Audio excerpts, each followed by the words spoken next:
So everyone who's joined us, I'm really excited to have you with us today. Before I begin with my panel, I'd like to thank you all for attending the Data Economics Festival, which is more than 20 sessions across the week. You can learn more at lydion.com/festival. And just so everyone knows, the fun happy hour events today and tomorrow. Tonight, there'll be a cocktail mixology, and then tomorrow there's a golf clinic and live music sing-along. So with that, you have today on this session myself, Alka Bhatt. I am hosting this panel on women in science, technology, engineering, and mathematics, or STEM. And I join you today with my opinions, not those of my company. I'm currently working with Bristol Myers Squibb, and I've had 6 years in the pharmaceutical industry with a number of roles across access, policy, and commercial. I'm a pharmacist by training, coupled that with an MBA, and I bring the patient, clinician, and business experience and my passion around healthcare intersections to get patients access to valuable care. However, there have also been many conference rooms of 10 or more people where I've been the only woman, and you can add to that the only minority and sometimes the only person under the age of 40. So lots of other intersections there as well. And so that's why I'm here today to talk about something that's important to me, gender equity, and how we get women into room to offer perspectives of other life experiences. And I think in the case of healthcare, it's been really relevant for our female and minority patients. But outside of my company, I'm also doing a lot of work within traditional diversity and inclusion corporate work, awareness training and programming, as well as grassroots community work to support social justice for minorities and gender equity. But that's enough about me, because today I am joined by 3 phenomenal panelists, Dipti Patel, Lisa Mahapatra, and Jennifer HINKEL. These are impressive women, all in STEM. All of these women have come from different backgrounds. Some trained in the field of STEM, others arriving there through passion and some serendipity. These are women from different walks of life. Dipti and Lisa are in the world of technology. Jennifer and I are from healthcare. Additionally, we have different philosophies and perspectives even within this group on how we look at potential solutions for gender gaps within STEM and how we even see the gaps that exist today. So I'll be asking them a number of questions each throughout, and I will say that if any of you want to respond to a question I ask the others, feel free. I welcome this to be a more open discussion. And also for those of you joining us, if you would like to ask a question to any of the panelists as well, feel free to drop them in the chat, and I'll do my best to moderate with those as well. Also, before I begin with introductions of the 3, I just want to say I will be bringing up a number of statistics, all grounded within America's education and workforce around women and women in the workplace and in STEM. But before I jump into any of that, I want to start with the unique stories of these 3 women. So Lisa, I would love to have you share your unique journey to the finance, data visualization world and kind of the evolution and personal relationship you had with math. I know when we spoke, I loved hearing about how you went from fashion and to referring to what when we refer to accidentally becoming a founder of a startup. Absolutely. I am from India. I grew up in India, and India is a country of standardized tests.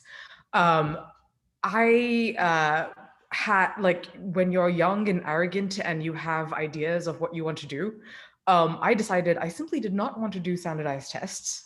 Partly because I didn't like studying and I didn't want to do that. So I was like, I'm going to go to fashion school. That sounds glamorous. And then I discovered I did have to take a standardized test. And it was too late to like change paths or figure out some other thing to do. So I was like, oh, crap. Okay, I'll give this test and see what happens without studying for it. And I did get into fashion school. In my 3rd semester, I realized I was deathly afraid of sewing machines, which I encourage anyone who wants to go into fashion, please figure this out before you waste a year and a half. Flunked that semester, transitioned into communication design, which was like a new thing that they like made up on the fly, like the year after I joined.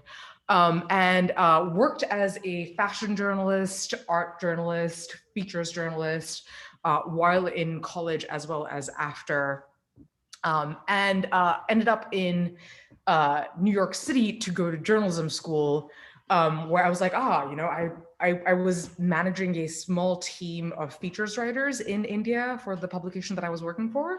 And many of them had already gone to journalism school.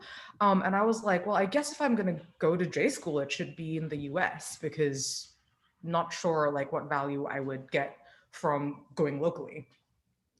I showed up in America with like, oh, let's convert the price of bread into rupees, and just like was deeply horrified at how much everything costs. Like I come from a fairly middle-class family, and I'd come here being like, I'm going to write about the arts.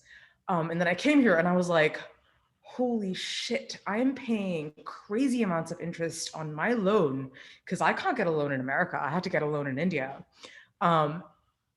I can't afford bread. Like I was just like, should I just give up on bread? What should I eat? What's cheap?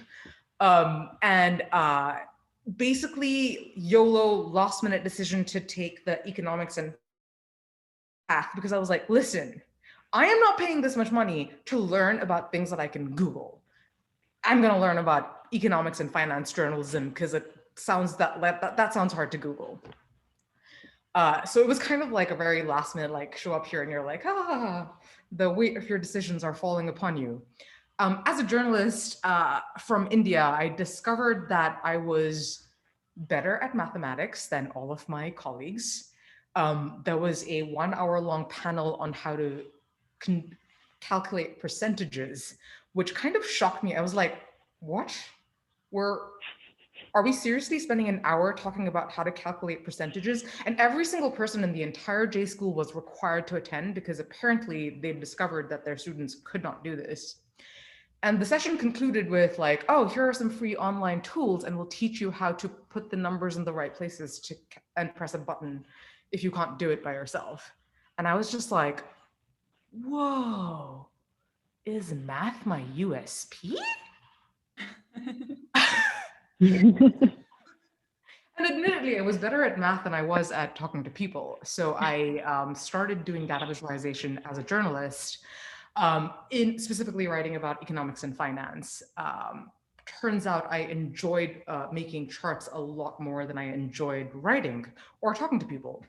And interviewing data sets was far more interesting and soothing to my brain than was talking to people. So I went to fashion school, I went to journalism school, and right now I work in one of the most wonky corners of finance, specifically fixed income finance or structured finance, which basically deals with the world of investing in debt, the secondary debt market in the United States. It's very, very technical, and I'm probably not going to go into it because it would take very long. Awesome. Thanks, Lisa. I think, no, that's perfect. And I think it's funny that you say you don't like talking to people, and here you are on a panel about women in STEM. Clearly you are a great narrator. So I appreciate you being here, even though we're not a data set. So Dipti, I'll come to you. I know you and I connected not through career, but actually through virtual connection of our passion to travel. But you have a unique journey that includes actually some travel that brought you into your career as well. But I would love you to tell us a little bit about IORAD first, as well as your personal journey from college through personal decisions back to kind of coming into the workforce with IORAD. Yes, so Lisa, you know, it's funny that you went from the arts route to the science STEM, or the science, technology, engineering, the STEM area. And I was, I'm going to say, encouraged / forced as a first generation or a child of immigrant parents to stay in the STEM route because it's stable, you know, and it's secure. And I wanted to be where you were going, not fashion so much, but definitely the arts, journalism. I like to consider myself a creative. I like to think that I can write, but I'm scared to death because I don't have that formal training. But it's so funny how the world will take you, the universe will take you wherever you're supposed to be. And this long journey has brought me here to IORAD. IORAD began in 2007 as a project that my husband started. He was an e-learning developer, and he used to work for BMS. Bristol Myers Squibb. We still have lots of customers and clients with them. And he was a e-learning developer. And he said, you know, we can't I can't be spending time, and companies can't be spending this kind of money to cut and paste and create these tutorials, you know? It's an obscene amount. And then once you're good at what you're doing, what happens is everyone around you comes to you asking advice. Hey, how do you do this? How do you do this? And he was like, there has to be an easier way. And that's how IORAD was born in 2007. So IORAD specifically, it's an easy to use application that enables users to create and build step-by-step tutorials within minutes. You know, we automate that entire process of cutting and pasting and all that mind-numbing stuff. But my background, I went to school at Boston University as a speech. My degree is in speech therapy. Let's not say I am a speech therapist. I have a degree in speech therapy. And my husband, also BU alumni, was going to school to become a doctor. He's a bio major. And, you know, here we are all these years later. We graduated 1996. So you do the math lovers, how many years it's been, but now we're in the tech world. And, you know, this is where he was always meant to be. And I'm not going to lie to you, I fought him tooth and nail. Like, I did not want IORAD to be alive, because for me, it was, you know, in those early years, we had young kids. My husband has this dream to build this company. And I think I won't say it's a woman issue, because I don't know enough women, or we haven't discussed it enough, but in my culture, it was implied that me as the female, I was going to step back, you know, and I was supposed to quit my job, stay at home, take care of the kids. And so we did that. I stepped back, took care of the kids, Sonny worked, he built this company, and there were sacrifices along the way. And every time money went into IORAD, I was like, damn it, that's my baby swing set. Darn, that's my house, that's my this, that's my that, because it was literally a bootstrapped company. We have zero VC funding. We are 100% owners. And if you were to interview my husband, he would tell you that I am the angel investor by default. I didn't really have a choice. He kind of decided, and we went with the flow. And here we are now. And I ended up fighting IORAD, and now I can't talk enough about IORAD. And yeah, in between, I've done a lot of other things. I mean, I was a TA at NYU in the gross anatomy department for the PT students. So as much as I wanted to be in the arts and be around it, I always get pulled into the STEM. And so, you know, this is the universe telling me, you have to find your niche in this world. I think that's great, Dipti. I mean, it's funny you talked about how you were trained as a speech pathologist. I often say I was trained as a pharmacist. I'm not a pharmacist either.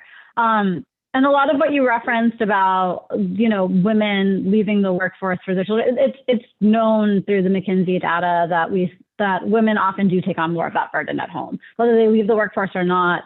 They're often doing exponentially more hours than in whether it be childcare or household responsibilities. So that takes a burden, and sometimes it does lead to people leaving the workforce. Well, Alka, you know, before we decided collectively to decide that I would stay home, I was actually working at McKinsey as a QA analyst.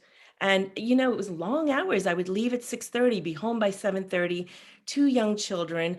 I mean, a good portion of my salary was going into daycare and commuting, and it just wasn't a quality of life, you know? And so I don't think we even questioned which one of us would stay home. I think it was just assumed. And that's the role I played, you know, and I have no regrets. I loved it. I absolutely loved my time at home with my kids. And I loved being a domestic engineer and the classroom mom and the, you know, PTA mom. I mean, I really enjoyed it. I have no regrets. I would sorry. Go ahead, Lisa. I actually have an 11-month-old baby right now. Congratulations. And I founded my startup. Well, I came on as a co-founder when she was 4 months old. And we I fought it tooth and nail because I was like, I have a baby. And frankly speaking, this is my priority. I've had this child on purpose. I would like to be there for her. And one of the best things I'm going to do with my life is raise her. Like, this is not a sacrifice. This is what I want to do. And my co-founder was just like, you can have your baby as your first priority. But please think about my baby and let me know if you can give mine a little bit of time too. I have taken my child to many interviews. I have hit mute. I have delayed interviews because she pooped. I still, like, my first conversation with our CTO, I like opened the Zoom, poop explosion. I was like, yo, Edwin, I gotta go. I'm gonna put off the video. I'm gonna mute myself, and I gotta deal with this. And he was just like, "Go ahead. I'll just message me when you're done." And my daughter is still my first priority. I think the world has really changed from when I started. You know, back then I was petrified of everything, and I still have a lot of that syndrome. You know, it's imprinted in me. I think today companies are more open. I mean, there's more women to say, hey, listen, we can balance things. You know, work is great, and I think this country, I mean, Alka, you can do the stats, but this country is one of the only countries where the longer hours you work and the more you clock in, the more valuable and more purpose you have. And that is not life. We're not born, or we don't come into this world to leave work. You know what I'm saying? Behind, I mean, we're leaving lives and experiences and lessons, and that should be our priority. IORAD is Sandeep's baby, 1000%. You know, for me, my kids are my almost 21-year-old, a 16-year-old, my 13-year-old, and my husband will say in this specific order, IORAD, then the 3 kids, you know, and it's a running joke in our house. But I do think that today, many companies are recognizing that relationships with employees, with customers, with parentage, however you should decide, there is more to that than what our predecessors had kind of made the norm, you know? I would agree with that, Dipti. I think the interesting thing that I've heard discussed recently is even though the norm is shifting to accommodate it more within the workplace, the next shift that needs to happen is create a culture where men from a young age are taught that they can take on some more of the household responsibilities. Because the McKinsey data showed that during COVID, 50% of women were 50% more likely to spend an additional 3 or 4 hours per day on childcare or household work. Mm-hmm. That delta even in dual working families is a big delta that holds women back within the workforce. So I think it's a culture of, you know, we don't build the infrastructure. There's no daddy and me classes. I've even heard of daycares on work campuses where the Mother's Day is a muffin with mom in the afternoon. They're expected to take their kid home at 3, even though they're a working mother, and daddy daycare. The Father's Day is a coffee and bagel in the morning. You drop the kid off, grab it and go. It's an infrastructure that's built around this assumption that women have prioritized their children over work. And it's not to say that many women haven't, but it is to say, can we create a culture where men take on that burden equally? And can we raise our sons to think of that role as a potential role? So I think you're right. There's shifts that are happening within the workplace, but it's a broader socio issue. Before we go too deep on the mother, I'm going to go to the non-mother of the group. Jennifer, I know we didn't get a chance to introduce you. You and me are not ones who can relate to this story. No, it's totally fine. I don't have kids yet. I live by myself, and I still feel like I was doing 3 hours more of housework during the pandemic because like everything is shut and inconvenient. And I'm kind of used to being that jet setter, fly around, just pick up like a croissant and coffee as I leave the hotel in the morning and like hit an Uber, get in an Uber.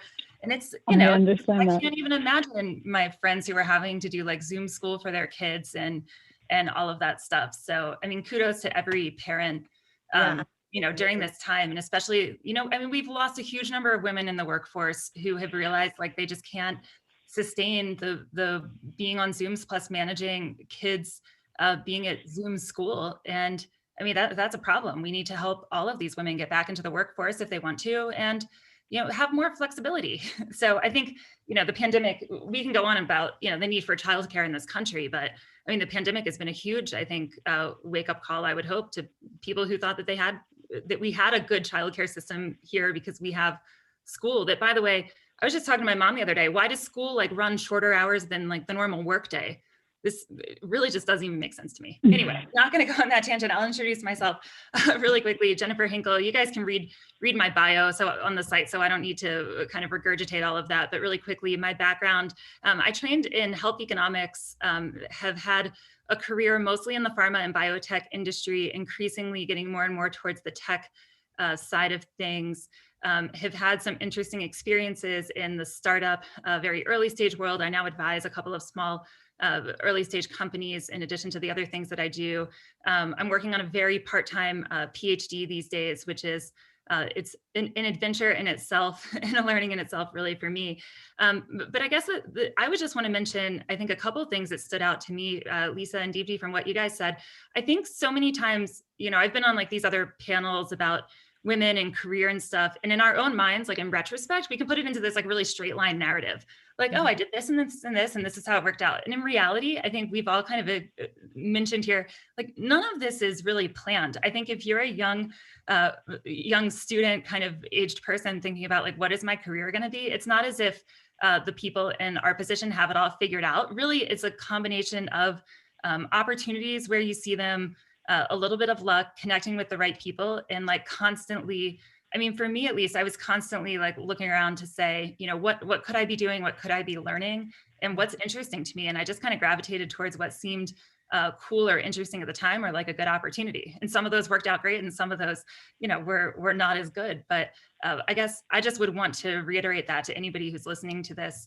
And I guess young or old, you're not always on this straight path, even if it seems that way when it's coming from people talking about their careers. And then the other thing I would say is I think, one of the strengths maybe that we have as women, and Dipti, you kind of alluded to this, it's harder for us to go out and get that kind of early VC backing, funding, especially I think if you're a woman of color. But on the other hand, I think that makes you a really good bootstrapper, a really good salesperson across the board, a really good marketer. So I would hope that the investor community would kind of see like, man, there's some like untapped potential. There's a lot of like alpha here that we're not capturing because we're not investing in these women. Look at what they can build. They don't need to like take investor money to go out and build users and build customers. They've actually figured out how to do the revenue part first, which is rare when we look at tech companies in Silicon Valley. So I would just point that out and say, we need to be kind of telling these stories a little bit more. Alka and I had this conversation earlier.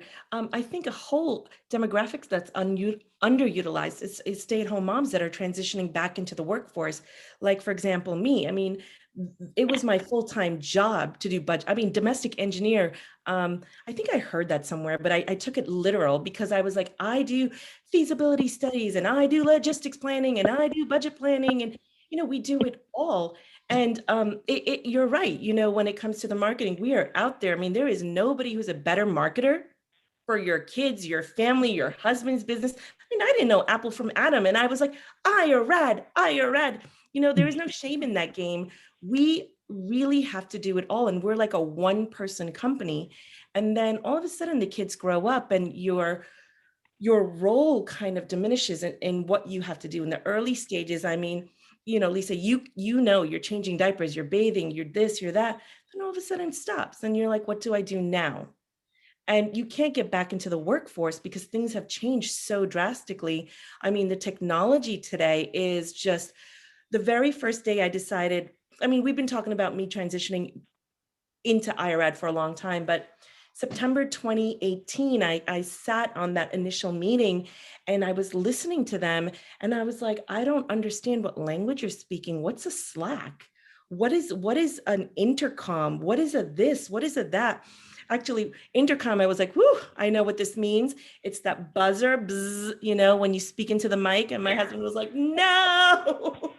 I was like, I can't do this. I can't do this. And I mean, just right now, logging on to this panel, the Zoom, I had to have my 16-year-old and my 13-year-old help me, things are really different. Things are moving really fast. By the time you figure out one technology, you're already onto the next. And I think I will speak for me specifically, I can't switch in and out that quick. I mean, in other aspects of my life, because it's 20 years of training, you know, you can multitask, you can do 20 different things at once. But in this tech space, it's kind of hard because it hasn't become second nature yet. And then also what I alluded to earlier, there's still that fear that sits there, you know, that am I going to be judged? Are they going to think I don't know what I'm doing? Am I saying the right words? Because when I was in the workforce, when I first began in the late 90s, you had to know the right words. You had to say the right things. You had to be the smartest in the room. That was job security. And, you know, especially in a room full of men and there's like 2 or 3 women at tops, you had to be the smartest woman and you had to hoard your knowledge, because if somebody else knew as much as you did, then all of a sudden you don't have that job security, you know, and it's just a different world. It was a different world then.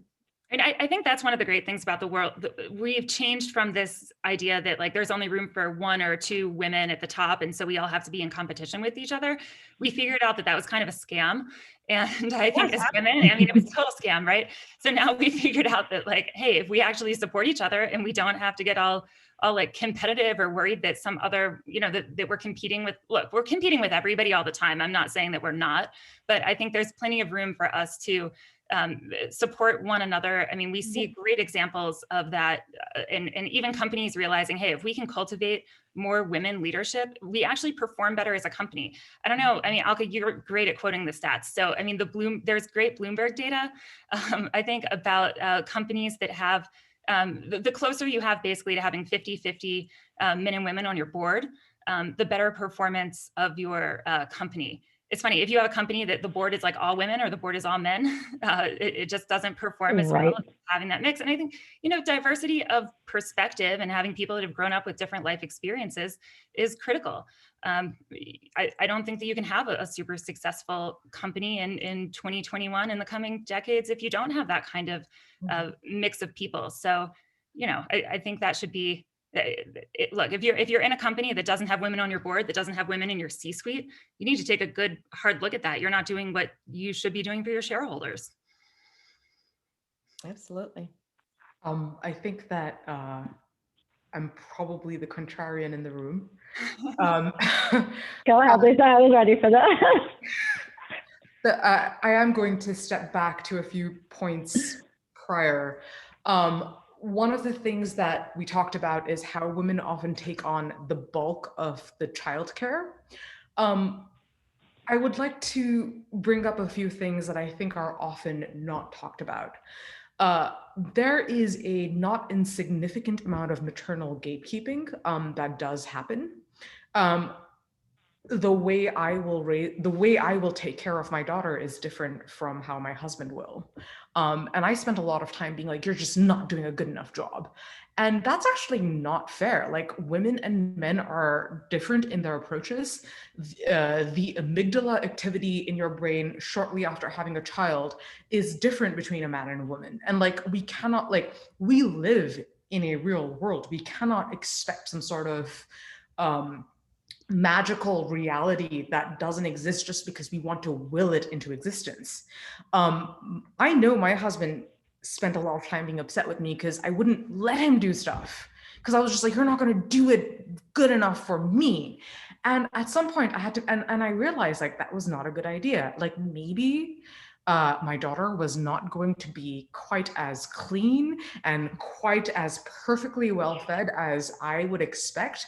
But I just, like, if I was going to take help from my husband, I would have to accept that he's going to do things in his way. And as mothers, this is extremely difficult. Like, it's not easy. So when we talk about why are men not doing their fair share, we must also ask, can we let them do it their way? Can we not expect them to simply replicate what we're doing? Because that's not actually fair. That's micromanaging. If I'm expecting someone to do a task as a manager, I will tell them, here's what I would like to get done. Here's the result I'm hoping for. Please do it how you see fit. I'm not going to be sitting there being like, you must do it this way. Otherwise, it's just not going to work. And that's where we fail as family units. We cannot expect replications of the mother's role. We have to accommodate for a different style of parenting. And that's difficult. No, Lisa, I 1000% agree with you. And I think younger mothers, like your generation, is more aware of this, and you have the awareness is the word. You know, for me, I'm 47. So when I learned my parenting skills from my immigrant mothers, both my mother-in-law and my own mother, who learned it from their mothers, you know, and these are traditional roles. So I know when I had for my son, I was 26 years old, and my parents, like my mothers, were literally taking him out of my hand because they thought I didn't know how to mother. And then you take all that pressure, all that stress, and then you're channeling it. And who takes the brunt of it? In my specific case, my poor husband, God bless his cotton undies, he really, really did. He could do no right. I mean, what you're saying is 1000% too true. If he packed the diaper bag, I was like, you didn't do it right. And then after a while, he was just like, well, you're going to redo it anyway. Why do I need to bother? Exactly. And that becomes a source of contentment. You know, now we're arguing more. It was a vicious cycle. Luckily and fortunately, today that cycle is being broken through awareness. I hope. I think we spend more time complaining about what men are not doing and not questioning what women are doing to help them or to allow them to help. Yes, I agree. There's no perfect world. No, I think that's a great point, Lisa. I think also what you referenced about the activity within the amygdala right after you have a child, it's very, very true. I mean, women get what is called like the confused, foggy brain. So the only thing you focus on is your child. You forget other details. And so it's an obsession that is hormonally difficult to balance. So I can totally, not personally, right, but I can understand and see where that could be really difficult to let go of. You reiterate a point though. I think awareness is potentially the solution. I don't know if there's a lot of research on the part of the role women play to keep maternal gatekeeping. I'm not aware of it, if there is, but. I specifically used a term that is Googleable. If anyone is interested. I love it. Learn something new. I love it. I was going to ask if for all of you, we kind of started alluding to different ways that we've experienced, and we talked about this in the room before we came in live, implicit bias within rooms that we've been in. I don't know, Jennifer, if you want to kick us off, or if Dipti, you want to talk about any specific experiences? I know we were having a little bit of dialogue about this before we joined. I mean, it's funny, I could share a couple stories and you know, it's not always, sometimes women, like we do this to each other. It's not always like men doing it to us. So I think it's important to recognize, I would just plug someone that I know pretty well and who's been a mentor to me and who back when I worked for Roche and Genentech hired me into there, a woman, Kristen Pressler, who does a lot of work on implicit bias. She has some great TED Talks and she has this paradigm around like flipping it to test it. So it's like if something would happen, like would you say the same thing to a man, you know, that you would say to a woman? And like if you flip that around, you're like, no, probably that sounds ridiculous. Then, you know, think what you're saying. But anyway, the two examples I would give, I mean, we were chatting before the session started. I mean, I've shown up to a room where I was supposed to give a presentation with my business partner at the time, who was an older man. And the people who had organized the event, even though I had been copied on all the emails, I had been like corresponding with them, they assumed that it was him giving the presentation and I was just his assistant. And so that was a pretty awkward moment. And actually, I remember then the young woman saying, well, it's a lot of paperwork to add someone to go into the room. We have to have like NDAs and stuff. So can we just have him give the presentation? And he was like, I don't know anything about this content. No, I can't talk about this presentation. And he's like, I've trained in like a completely different field. So, you know, I've had that happen. I mean, more recently, I've had a situation working with a company. We were talking about how this company could partner with some other companies in the biotech space. And they were kind of going around saying, who knows who, And I put together like a little spreadsheet of some of the contacts I have who are C-suite people at a bunch of these like pharma and biotech, some of them pretty big, some of them, you know, like the C-suite of top 10, top 20 pharma. And the response I got was like, well, we just don't really believe that you actually know these people. And they started to go down the list of like, how do you know this person? And I'm like, well, you know, 15 years ago, that person wasn't a CEO. They were kind of like a brand manager, and they were a mentor of mine when I was just starting out.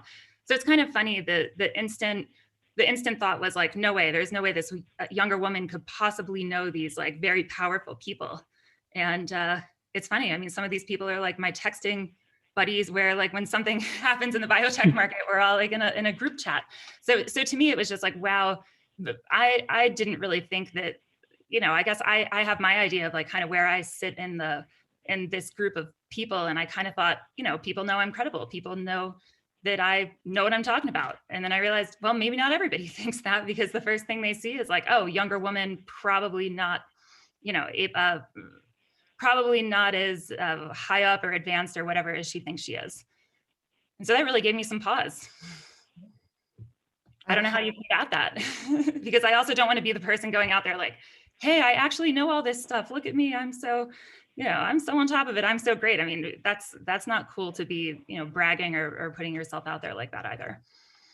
And it's interesting, there's data out there, this is specific in the STEM workforce, that women who are in more quote unquote masculine jobs, engineering or scientist jobs, they're often, if they are highly successful or talk about being highly successful, they're perceived as less likable. Yeah. And we know in the American marketplace that the likability and competence are both relevant in success and progressing in larger companies. So it's a valid point. I think women are often working around how to communicate what they've done in a way that will be more subtle, so you can maintain likability. Dipti, I know we talked about when we were on the phone, when you were helping, I can't remember the context in which you ended up in the room of a panel for women leaders in the tech space, and you had not been asked, and it was minority women, I believe, as well. I was wondering if you could share a little bit about that story. Yeah, so I mean, it was an organization and they had minority women. And I was telling Alka, you know, it was a small group, and it was Latinx women, Black women, I mean, African-American, Black women, but there was no Asian representation in the minority space. And then, you know, and it's a conversation, I'm born and raised in America. So when I was growing up in my town of 1,200 people, we were the only colored people, period. There was no Black, no Latina, no, we were it. And so I do remember feeling, you know, we were never part of the conversation. It was always a Black and white conversation. And now the world has changed so drastically. And I was telling Alka, I feel like we're still left out of the conversation. The only time I feel that, you know, we have representation is when it comes to college, you know, college application or the model minority.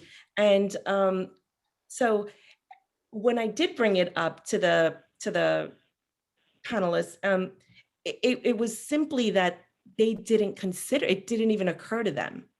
It wasn't something that was left out on purpose, but from their perspective, it wasn't even part of the conversation. And so this is what I was bringing up, is that today we have so many Asian minorities in all spaces, where, you know, in the 70s when our parents came, it was usually as an engineer or as my mother-in-law, my mother, my father-in-law are chemists. My dad and almost every uncle I know is an engineer. This is the space we came in. Today, you see Indians on TV. Hello, Priyanka Chopra. You know, I mean, we've got Jay Shetty as a spiritual guide. We've got everywhere. And it's exciting to see representation, but it's not enough yet. We're still not part of the mainstream conversation. I'm an optimist, and I also like statistics. If you look at median income, the highest paid section of American society is Asian American women. The median income of Asian American women is the highest, more so than white men. I would just like to counter. I'm not sure I agree with the statement that that's not enough. Oh, you know what? Let me be clear then. Maybe I'm not talking about income-wise. I definitely know those stats. I think because my experiences are a little bit different than yours, Lisa, I'm born and raised here. So growing up, it was 1000% prejudice, stereotypes, prejudices. If we did a panel of women, my generation that grew up in this country, we all have the same thought. And so when I talk about not being included in minority women or minority spaces, it comes from that perspective. Absolutely, and you're absolutely right. I think what I'm trying to say is I think things have changed for the better. Oh, and absolutely. I'm delighted to see this change. I'm fundamentally an optimist, and I prefer to see the good things that are that I've had the luxury of taking advantage of. Yeah, I think, Lisa, for me and Dipti, our conversation was different than I spoke to you, because I think we, coming from here, are always looking for, it's a cultural difference too, of like looking for the next thing that we can improve on. So I appreciate both sides of the conversation, because it's good to counter, I think, the conversation we have around representation in visual spaces with the fact that we are doing well financially and we have progressed significantly in that way as well. And I think it's important to acknowledge the progress that has been made before thinking through how to make further progress. And I think that's often something I see missing from such conversations. And right. I agree. I think that's why it's helpful to have, at least that's why I was excited when we spoke yesterday, to have kind of the counter arguments to a lot of my thought process when I was pulling together the questions and the stats for the panel. I think it's an important perspective, Lisa, and I'm going to definitely bring that to the table when I'm hanging out with my friends, because we don't take into consideration how much progress that has already been made, And a lot of things I'm learning from you, girl. Thank you. You know what? Another important thing about acknowledging progress that has been made and is positive is looking into the mechanics of how it happened. I think often people are like, let's just do this thing and it'll make things better, without actually looking at what worked in the past, without looking to other countries to see what worked there and why they worked there. This is the Data Economics Festival. We must take an epistemological approach and look at what has worked in the past and how. Without that, simply making grand statements of how the world should be and guessing at how to improve the world is not effective. Frankly speaking, I think Alka was fairly shocked when I told her that I did not agree with most of her assumptions. And I was texting her in the morning because I was like, Alka, I don't want to surprise you with anything I say. And I'm happy to shut up if you want me to. But I will say that I don't agree on many of the things that you brought up.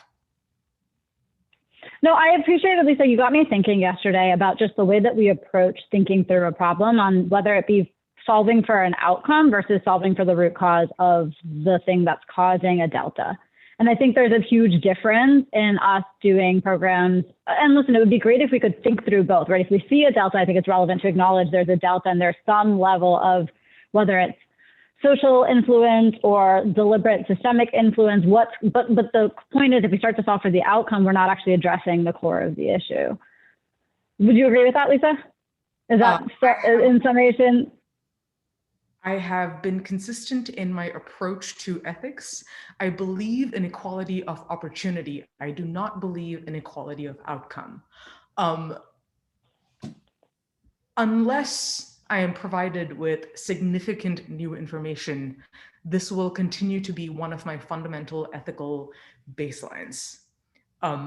Unfortunately, that is not what I am seeing today's world trend towards.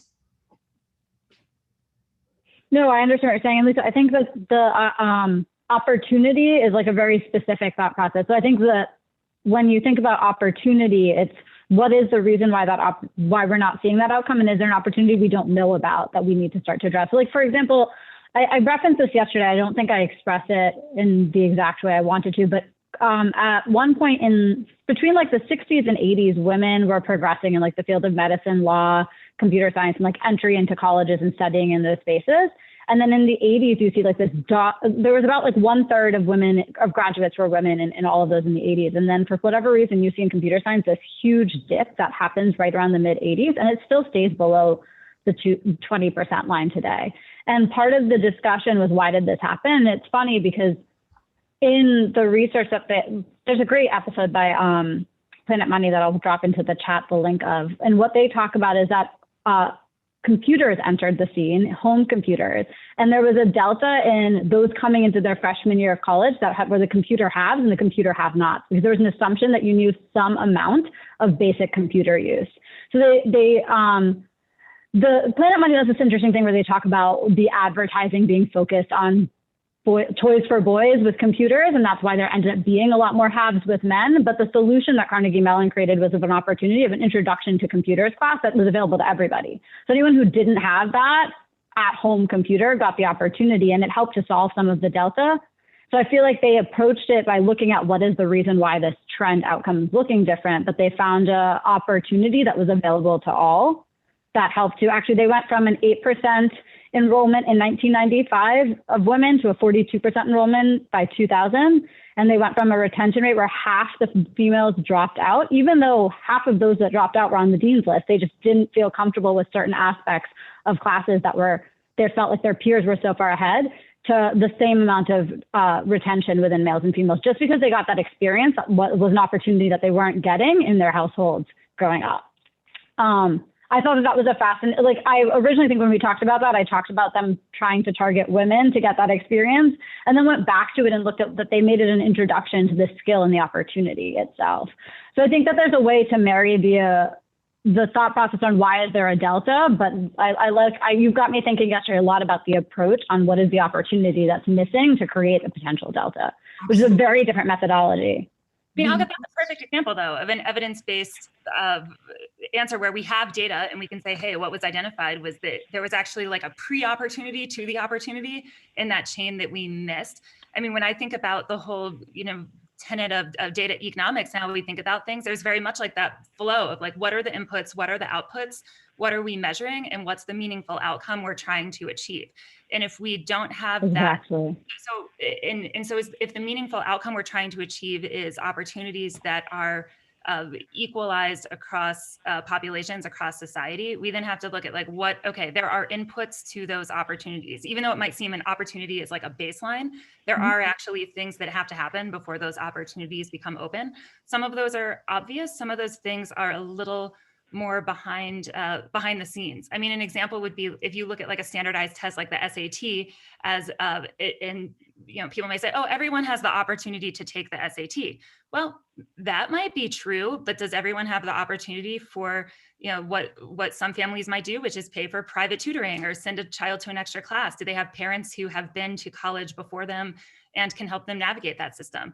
I think there are a lot of sometimes hidden gates or hidden requirements before people can kind of get into these opportunities that we think is kind of level set or even playing field, but the playing field isn't even from the start. So I really like both what you said and what Lisa said. And I don't know, I'm going to think about applying, some of the data economics technology to some of these challenges, because I haven't really thought about it that way, and kind of what opportunities are available. Yes, I would love to contribute in any way that I can to equalizing opportunity. You just have to believe in the way that the methodology is created, which I think is something everyone here, especially given what we're talking about in data, can agree with. You got me thinking about that a lot yesterday after we got off the phone. Probably a semantic disagreement. This is the Data Economics Festival. I prefer to not believe in anything and simply have assign a probability to the accuracy of any information. It is exceptionally difficult to suss out causality in such conversations. Like when you look at this, like the event A, event B, and all of the variables that occurred between those two events, and try to suss out what weightage you can assign to any of the variables in between with regards to impact on outcome and whether it was positive or negative. It's extremely difficult.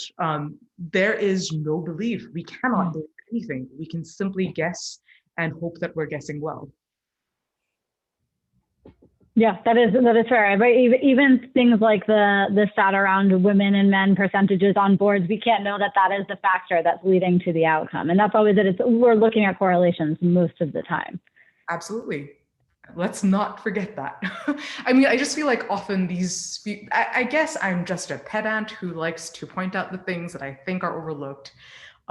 Just like I get annoyed when people use the word exponential incorrectly. Thanks for keeping Which I'm sure I do very often, so I apologize if I've done that already today. Not at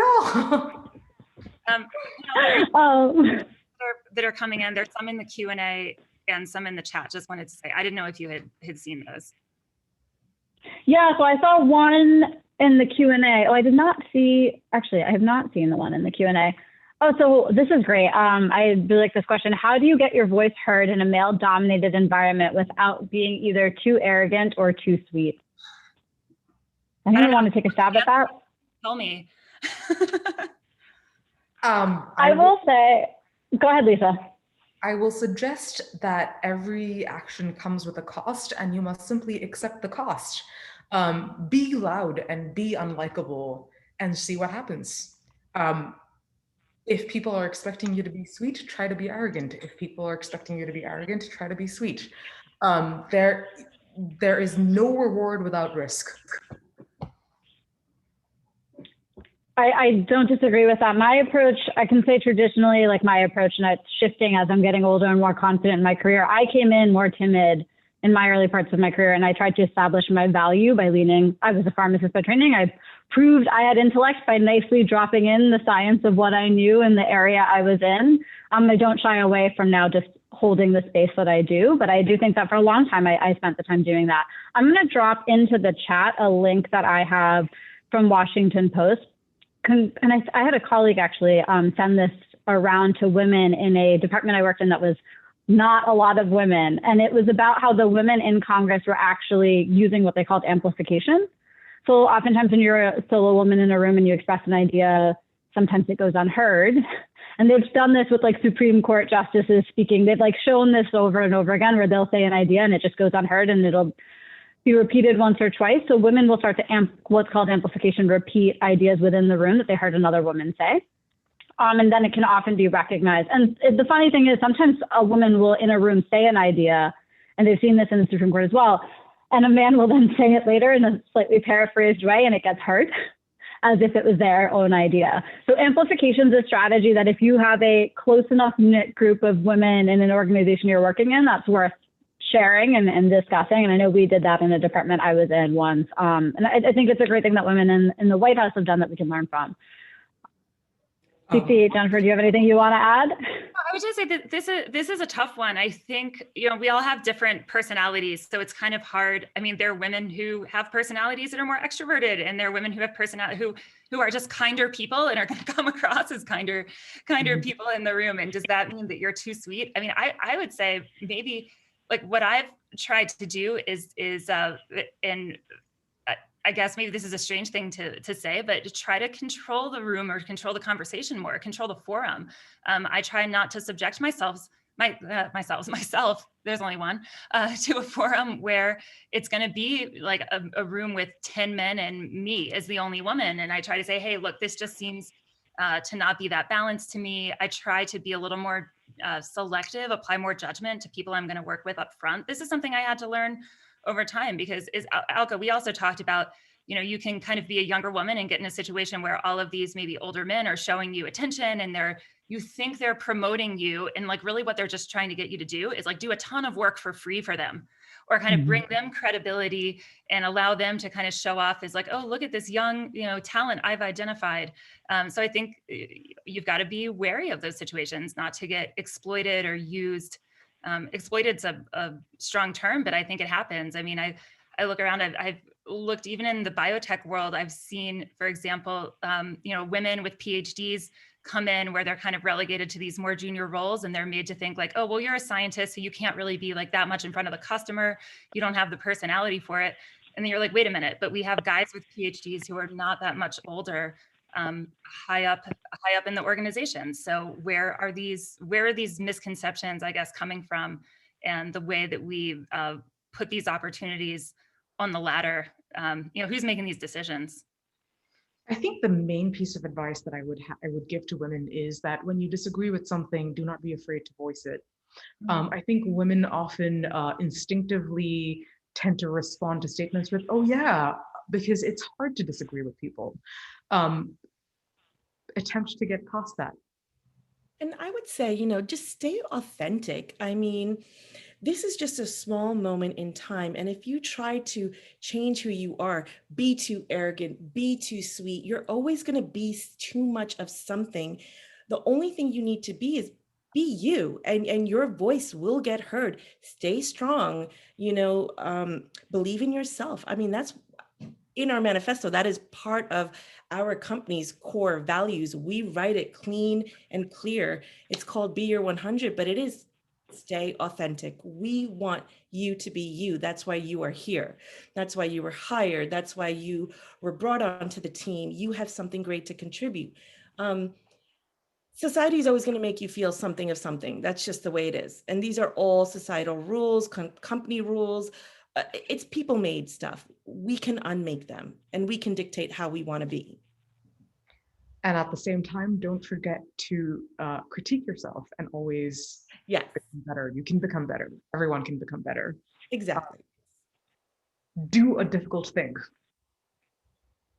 that you suck No, at. I think that's a great point. I think it's authenticity balanced with continuous self-improvement and a reflective eye, right? I think that is the approach that I'm trying to embody more and more as I get comfortable in my role as a minority, as a woman in a workplace that hasn't had those people always there. And it's interesting, Lisa, having the more positive outlook of showing up and assuming the positive of what has come. And we'll see what the data eventually gives us as correlations, and if there are things where we can create opportunity, but it doesn't have to be. I think trying to, as you alluded to, Dipti, trying to control for the situation and be a certain way is not, we don't know what's going to lead to what outcomes today. So I think we are actually at time. This has been a great discussion. I've enjoyed all of the dialogue. Does anyone have any other closing thoughts that they want to leave our audience with? I think from me, I'm listening to you ladies, and I am so blown away. I think I'm going to say, from my perspective, if you are in my position where you've been out of the workforce for a while and you're coming back in, don't be afraid. I mean, we have such an incredible support system. I mean, I'm looking at 3 women right here that I would feel comfortable and confident to say, hey, could you help me out? I mean, the world has changed, and it's going to keep getting better because we are, like I said originally, we are aware and we're moving towards it, and then bringing up your points, learning something new from somebody. Don't keep a closed mind, and see where your journey takes you. I mean, you could begin one place and end up someplace completely different. Just like to end with my advice for all genders. You will go a long way by simply not being a dick.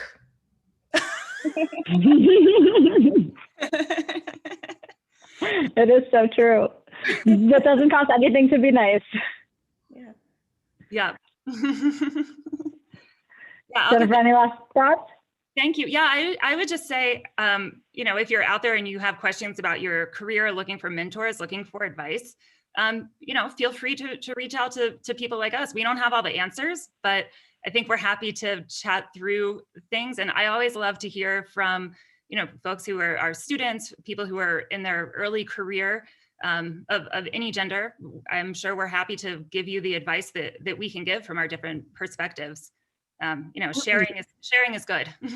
My Twitter DMs are open, and I am full of mediocre advice. That was a great marketing. I love it, Lisa. No, I think all of us agree. Like, I feel very happy if anyone wants to reach out. I think we are, we're 4 women who are here to support all women. And I think anyone who's looking for support in the STEM space as well. I think we're all passionate about what we do. It's evident from the stories. And, it's not a clear journey. That's going to be my advice from coming out of this. As we've all talked about, I think everyone here can tell their story very linearly. Jennifer referenced that, but none of us knew. I thought I was going to be a pharmacist. Dipti was going to be a speech pathologist. Lisa discovered she's afraid of sewing machines while trying to learn fashion. So, it's a journey for all of us. And just best of luck in approaching it, and find your people that you can lean on to help. All right, and with that, I think we are over time. So I appreciate everyone who joined. And I don't actually know how we close out the session, but I appreciate all of you joining. Thank you.